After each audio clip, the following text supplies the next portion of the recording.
In its showdown with America's automakers, the UAW won, but America's taxpayers will lose. Hello, I'm Steve Forbes, and this is What's Ahead, where you get the insights you need to better navigate these turbulent times. The United Auto Workers, the UAW, got the best of Detroit at the negotiating table, winning nice wage gains and enhanced benefits and other concessions.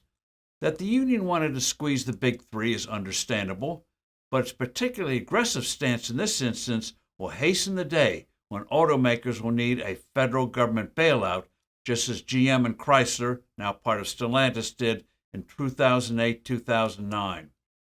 American auto manufacturers make their real money selling gas-powered SUVs and light trucks. The strike settlements will cut those profits.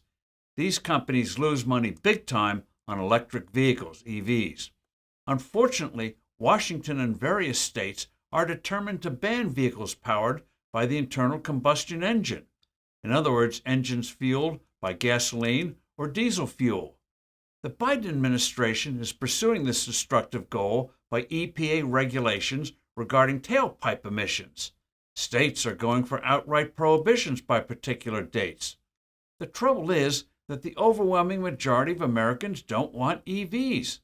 That's why Ford announced it is postponing $12 billion of EV investments. GM is also pulling back, saying it is no longer setting specific targets for producing EVs next year. GM and Honda announced the abandonment of a $5 billion initiative to jointly develop cheap EVs. Blunt truth is that legacy car makers can't make money in electric vehicles. Ford loses $30,000 in every one it sells. Only Elon Musk's Tesla knows how to make a profitable EV.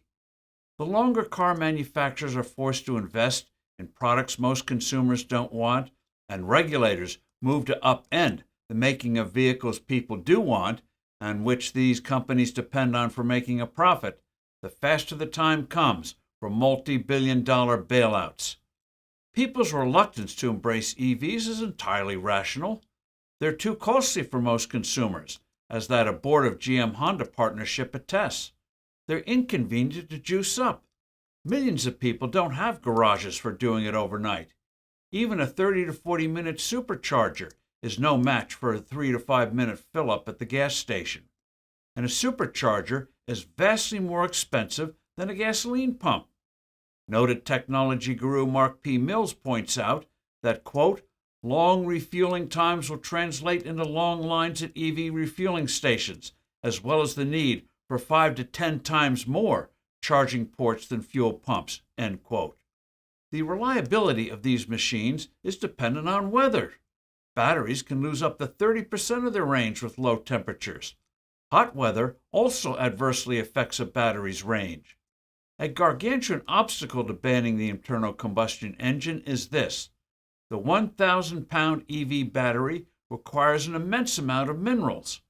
Mills notes a stunning, inconvenient truth, quote, that half-ton battery requires digging up and processing some 250 tons of the earth somewhere on the planet.